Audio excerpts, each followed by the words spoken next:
Steyn. Join me as I do interviews with leaders in the field of artificial intelligence from across the world.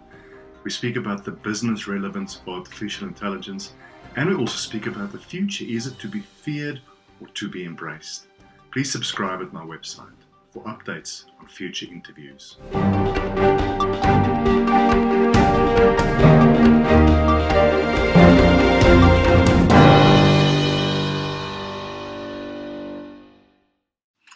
Hello everyone. Today we are joined by Renée Cummings from New York City. She's the founder and CEO of Urban AI. She's also the East Coast lead for Women in AI Ethics. She's an artificial intelligence ethicist, a criminologist, and a criminal psychologist. I had a fascinating conversation with her, and I hope you enjoyed this video. Renée, thank you so much for joining us. It's 2 p.m. here in Johannesburg, and it's 7 a.m. in New York City. Thank you for getting ready so early on for our conversation, Renée. So what I want to kick off with, and maybe a funny question, but tell us about a day in the life of Renée Cummings. What are you busy with? What's exciting? What are you doing at the moment? Well, I would say a day in my life is just about doing everything. So I usually spend a lot of time reading all the pressing news articles first. I am a journalist by profession, so I always like to get a sense of what's going on in the world. I'm big on current affairs, so I spend a lot of time doing that. Once I know the world is safe and secure, or safe and secure as it can be, then I get into reading what are the latest articles, of course, in AI and criminal justice. And then when I'm finished with my reading, then it's really on to many days. It's either interviews, podcasts, now it's webinars. And then after that, I think I just jump back on the news cycle again. And that's about it. I just like to keep informed. I think it's about intellectual curiosity, and that is what keeps me motivated. Okay, fantastic. It's such a pity. I know you would have come to Johannesburg, if I'm not mistaken, Feb or March, and then all this stuff happened, and we were supposed to meet up at the conference. It's a pity, but hopefully we'll get there again in a few months, where we can actually start traveling again. So Renée, I'm so fascinated about this combination of criminology and artificial intelligence, and so please talk us through that. Where is that touch point? How do you see AI being used in that field? And what's the future of that field looking like, do you think, given where technology is going? Well, definitely. I think criminology and AI, it was a natural sort of marriage. And you would see that a lot of big data has been used for predictive policing. I think we all want the world to be safe. We all want reduced levels of crime, and we all want high levels of public safety and quality of life. You would understand that something like crime and criminality, those things undermine quality of life. What we have seen with predictive analytics and policing would be that because particularly in the United States, where the applications are definitely flourishing, and digital policing seems to be the order of the day, what we have seen is because the data in the US has been skewed because of bias and prejudice and years or a history of structural racism, much of the data is not as accurate as we would like it. So we found that many of the tools that are being designed using this data would definitely be skewed. And when you combine that with the over-policing of Black and Brown communities, what you get may be the kind of policing that you don't want to encourage using a technology like AI. So when it comes to criminal justice, we've already seen some big challenges when it comes to these risk assessment tools that are being used in the courts to predict reoffending or recidivism, as we call it, and decide on how people are going to be sentenced. Because of that dirty data, we are seeing that many individuals may not be getting as fair of a treatment as they need to get in front of the courts. So we see that algorithms, if they are not produced accurately or designed accurately, could really frustrate things like due process. And we know when it comes from an ethical perspective to AI, due process and duty of care are critical. So I come from a space of really bringing a level of data consciousness and data vigilance to what's being done. Then we see something like facial recognition technologies, which could be effective, but we've been seeing them trying to decide who's a criminal, who's not a criminal. And in the application of that technology in that regard, what we are seeing, it is combined again with a history of racism in the United States data that's already been biased. And when you bring that level of prejudice into policing, what you get there is really bad policing. So you don't want to use technology to create bad cops. You want to use it to create good cops. So we're seeing a lot of challenges. And I think in the criminal justice system, and this is one of the reasons I keep saying that criminal justice really needs to be the conscience of AI, because the decisions made there could be life and death. It's about life or liberty. It's about being free or getting a 25-year sentence, right? So we've got to really be very cautious about the application of AI in a criminological context and within the context of the criminal justice system. So that's how I got into AI. And now we're seeing more and more, particularly in the United States, with calls to defund the police and reimagine policing. We may see more law enforcement agencies leaning on digital technology to create applications or interventions to reduce crime and criminality. We may get things that are more punitive, we may get things that are more oppressive, and we don't want to do that. I think we should take the tone from IBM and Microsoft, who decided that they're going to walk away from facial recognition, and Amazon, the greatest supplier to police, saying they're going to put a moratorium on it. And then look at what's happening in certain cities across the United States. Recently, Boston banned facial recognition technology completely. So we're seeing that we've got to be very vigilant when it comes to data and the application of big data policing within our communities across the world. So that's the relationship between criminal justice and an AI. Wow, it's fascinating. And it's when we speak about using this technology in banking or in other sectors, it's okay because it's not so close to the skin, if you would. But when it comes to healthcare and when it comes to this topic, it's really going to impact our lives. I often think about my son who is 6. What future are we leaving him and his generation and his children when it comes to this technology? Do you think, and I think I'm leaning more toward being a optimist, but the more I learn about where this technology is going, the more I'm becoming a bit pessimistic. Do you think we are going to enter let's call it an Orwellian kind of a society when it comes to losing our private rights? If we think of implants, the so-called thought police, as Orwell wrote, where do you see the future going, and specifically on this very relevant topic we're talking about today? No, I don't think so. I think because one reason would be that the data ethics community is really building and turning into really a very powerful movement.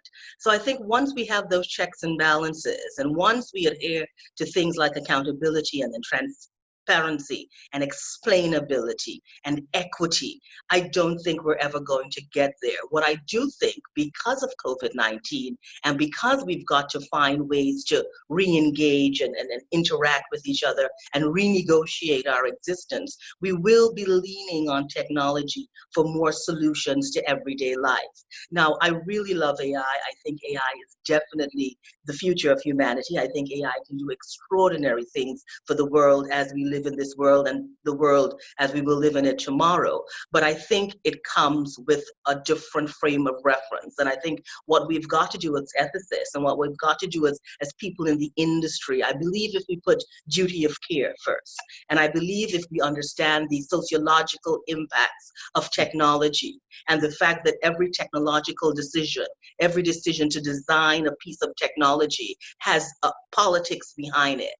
We've got to look at the politics. We've got to look at the motives for the technology. And we've got to understand that we can't put profits and expediency over equity and people. And I think once humanity, and we bring that human-centered approach to design at all times, a principled approach to design, an understanding of why emerging technologies must be ethical, I don't think we will ever get there.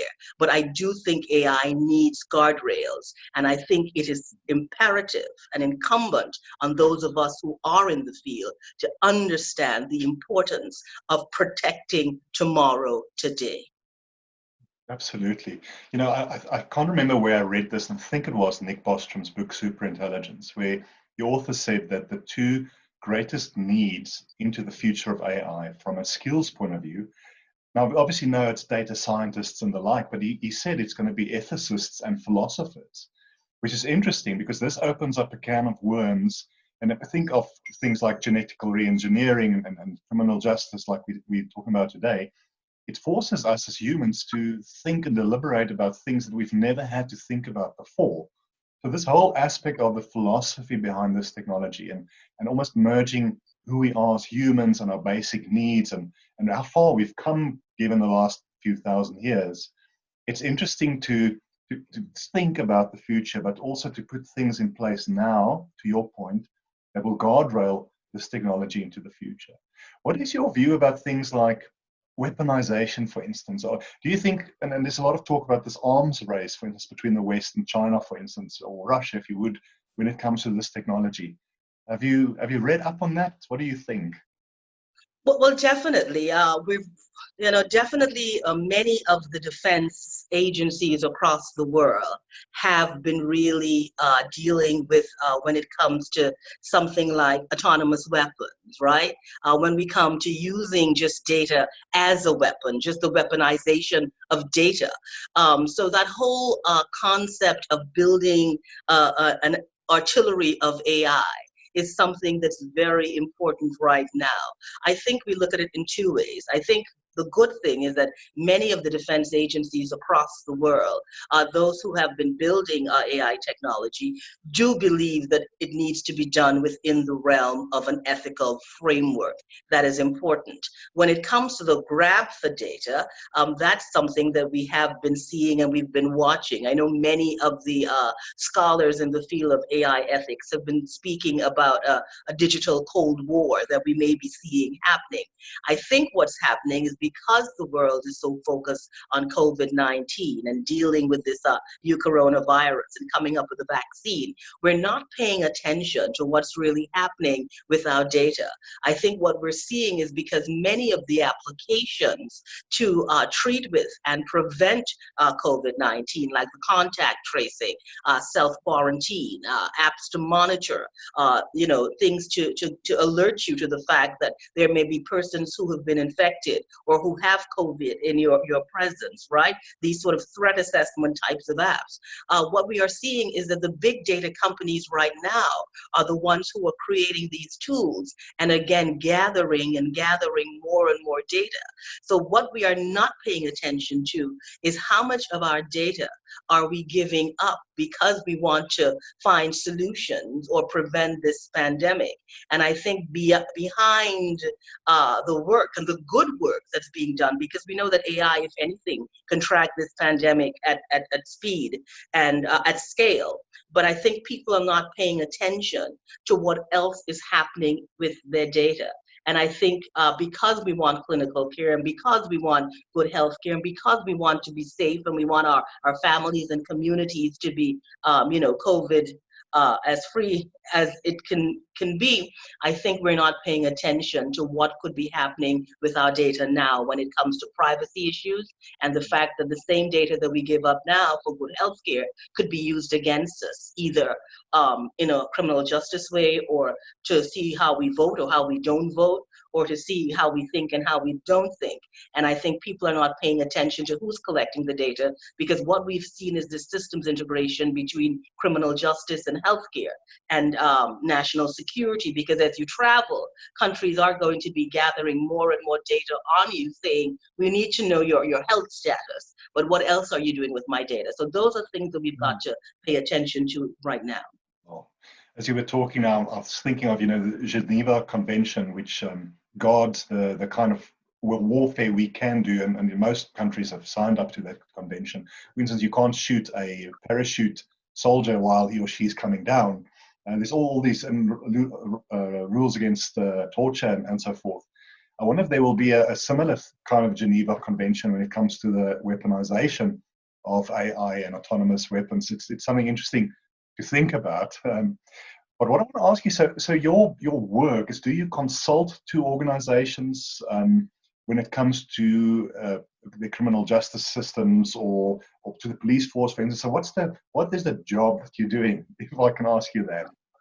So definitely my job, my substantive role is a consultant when it comes to anything criminal justice and national security. Much of my work has been in training. Much of the work that I do is in homicide reduction gun and gang violence prevention and doing anything to reduce violence and to increase our public safety and the quality of life that we all enjoy. When I combined that with AI, I found myself moving in the perspective of AI ethicists. As an AI ethicist, because I think ethics is huge for me, because as a criminologist and a criminal psychologist, I do function in the world of therapeutic jurisprudence, that is using the law as a form of therapy. So when it comes to legal issues, when it comes to social justice, when it comes to things like even justice-oriented design, I'm very big on that. So that merger of criminology and AI is still something very new. And with that, I created Urban AI. Now, Urban AI is really built along the sort of smart cities concept. And it's really about using AI as a real-time response to many of the challenges we find in an urban environment. And that could be from anything to reducing crime to just general public safety, climate safety, climate security, food security, transportation. It's about bringing the resources to the people and ensuring that whatever happens in an urban environment, from anything to development to the deployment of technology, that those resources are shared. So we saw, like in a space like New York City, because of the density, the impact that the new coronavirus had on New York City, because we are a city where everyone is close, where we engage each other in a very close way, where our subways were dense, where rush hour was crazy. But now we're realizing that the world may want contactless interfaces as we move forward. So urban AI is really about reimagining urban interaction, and it's also about ensuring our urban schools, where we have more or our most diverse populations, are also engaged to this technology, because diversity and inclusion is critical to the future of artificial intelligence. Absolutely. So Renée, if somebody's looking at this and they want to get into that field of where you're working, so it could be somebody in high school or college or university, or even somebody looking at a career change. So there's two streams, this criminology stream, if you would, and the AI stream. But what would your advice be? Is what do they need to look at, whether it's university training or practical work experience? What are the steps they need to take to enter the field that you are working in? Right, certainly. Well, I'm not a data scientist. I'm a criminologist and a criminal psychologist, so I'm a psychologist and I'm a sociologist. But definitely, I've been doing work more in urban technology. I think if someone really wants to get into this whole context of urban AI, you can come in from a criminal justice perspective. You can look at things like urban criminology and epidemiological criminology. Those are the two areas of criminology that really inform this practice. You can come in from a data science perspective and look at the application of data science to the criminal justice system and to law enforcement. That's also very important. You can come in from an urban planning perspective and combine urban planning with AI, and you could approach urban AI in that regard. So it really is whatever your passion is, and you combine that passion with AI in some form of understanding of data science and the application of that technology in an ethical way. And I think once you pull that together, you can definitely build. But I think anyone coming in after me would probably have an advantage, because AI is developing more and more, and then the space has already been created, and now the world would be looking for more technological solutions. So I think any young person coming into the field now is coming in at a great time with their ideas and that big innocent imagination to change the world. Fantastic. I want to next ask you, Renée, about the psychology of AI. It's a topic I'm very interested in. Is how is this technology impacting our psychology, the way we operate, the way we think about ourselves? And if we look at the future of AI, it's almost our view of humanity, our view of ourselves, our place in the universe. What are your thoughts around that? Well, I think it is having an impact on our psychology. And this is why digital wellness is so big for me. And this is why I keep saying that AI must be compassionate and it must be empathetic. We must understand that. I think now the applications that people use are more the entertainment applications of AI, the ones that deal with probably watching movies, enjoying sports, gaming, shopping. Of course, healthcare, we're seeing more and more, and fitness, we're seeing more and more of the application of AI tools to that. I think a lot of people have not really thought about AI in its broadest sense. And then there's that other group of individuals who approach AI with fear.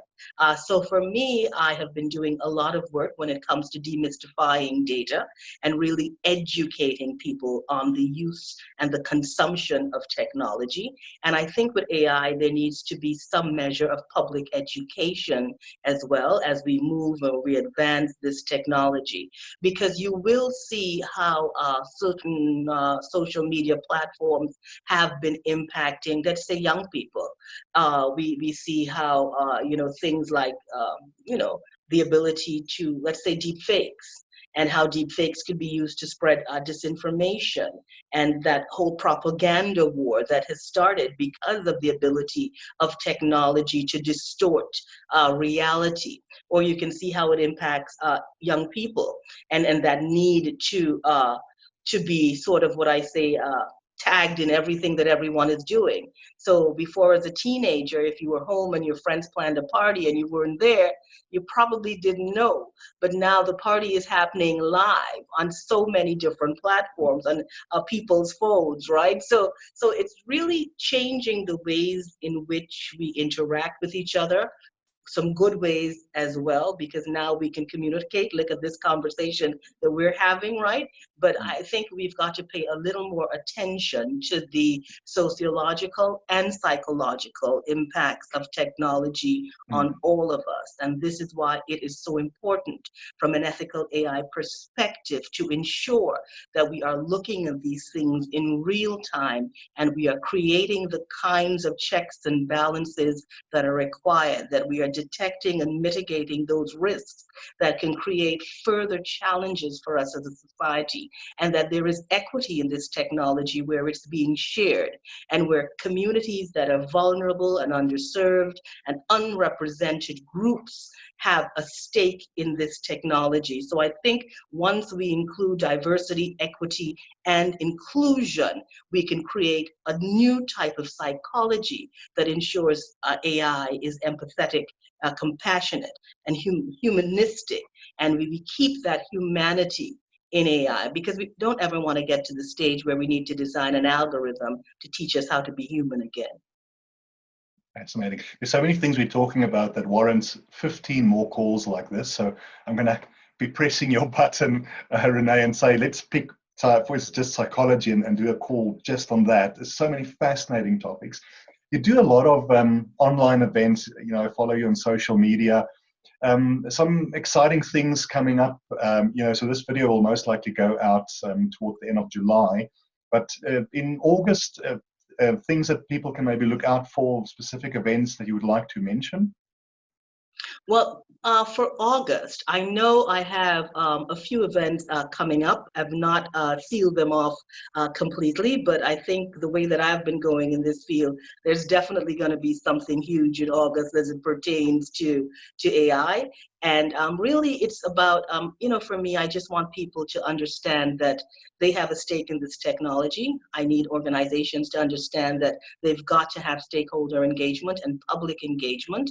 And I think we've also got to look at that question of diversity and inclusion in this technology. We've got to look at the ways in which this technology has been supporting or propping up systems that have not worked for us. And we've got to ensure that with AI, we don't use it to create those old divisions and ugly patterns of exclusion and things like systemic racism. We've got to ensure that we don't use this technology to really further those systems. And my biggest dream for AI is that we really use it to reimagine the best world we can, and all of us interacting in that world as best as we can.